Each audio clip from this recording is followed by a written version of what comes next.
Welcome back, everyone. We're going to go over all the results that happened this weekend. You let me know which game you found the most interesting. I'll pop some highlights in the bottom right corner for you, starting with Australia and the Wallabies. Oh, sorry, Australian Wallabies. What a surprise. I mean, Scotland and the Wallabies. Now, we'll go through them. For this week of the autumn series, you got France beating Argentina by 14 points.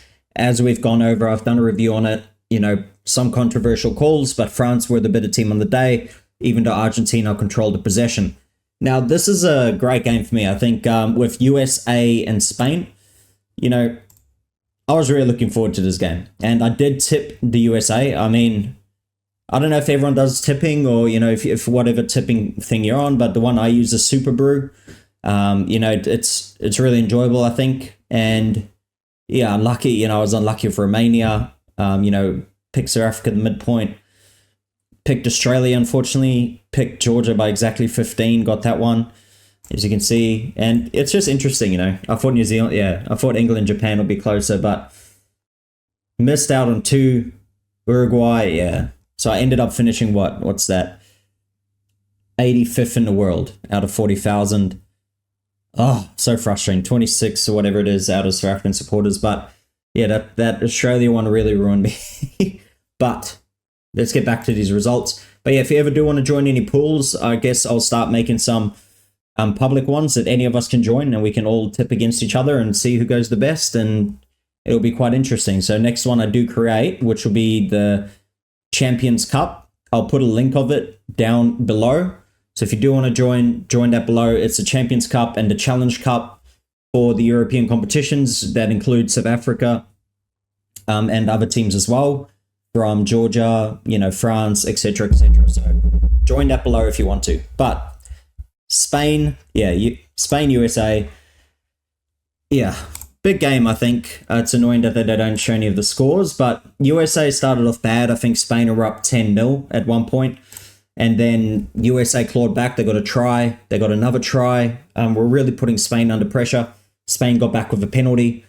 USA scored again, and they scored again. So USA were up 26 points to, I believe, 10 or 13 at one point. And then Spain scored a try, missed the kick, making it 26-18. And in Spain, with about 10 minutes left, they scored another try and missed the kick again, which, obviously did not help their cause at all. But because I think they made it something like a close game. But in the end, USA pulled away, finished the game off, kicked the ball out, and great game. A really, really good game. I do implore you to go watch the highlights. It was a quite interesting game, and a lot of people thought Spain would win, but USA, I think, is really building for a big World Cup. And then, obviously their main goal is going to be 2031, home World Cup in the USA. So that's what they're aiming at. You got Croatia beating Lithuania.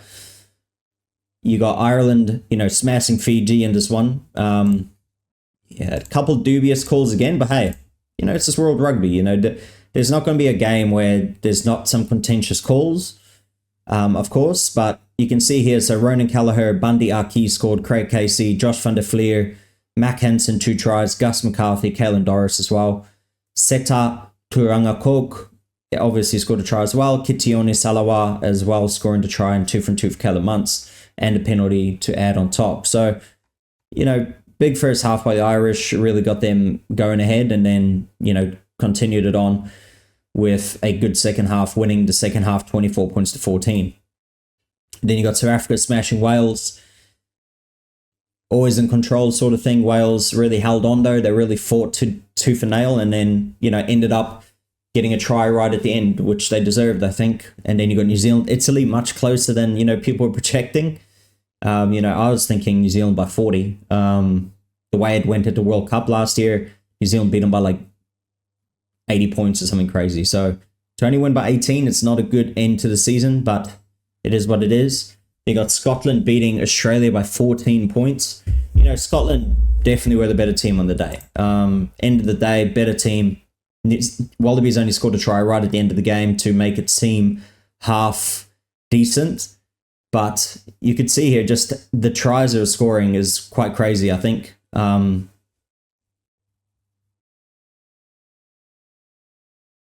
you can see here, I think they show it now. The next try here. I think this will be the Finn Russell try, I believe. Duan van der Merwe straight through, linking up, boom, back inside, Finn Russell. Like, you know, just a well-worked try, offload, open field. Great try in the end there. And you can see here, Tui Pelotu scoring against Australia, where he's from.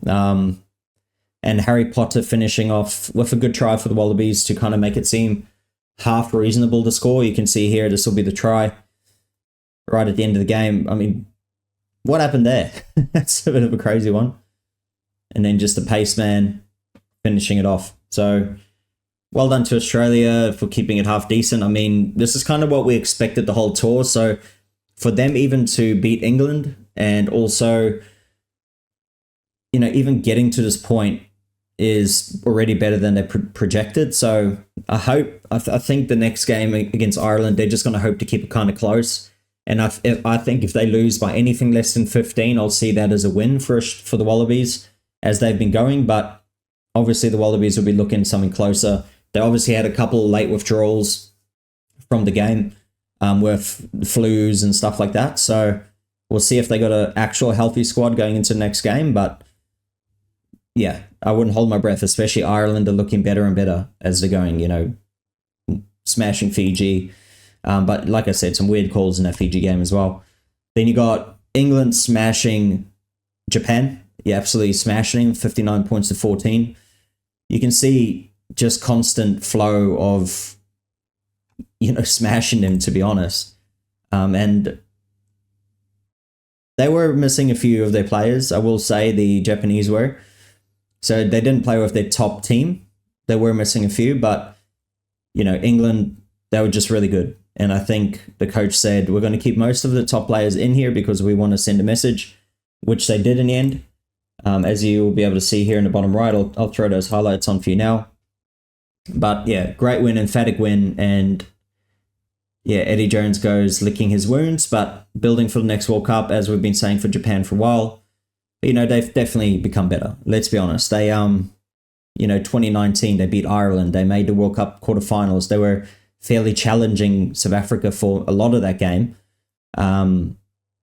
Yeah, just really, really good. So I hope they can come back to that form. I hope they can really try to challenge these big teams again, you know, beating like Ireland, that was crazy, and challenging other teams as well. So we'll see how it goes. And then you got a great game as well. I did not pick it because Uruguay were missing about 8 of their starters. Romania at home usually are very good. So Romania losing 21-23 to Uruguay.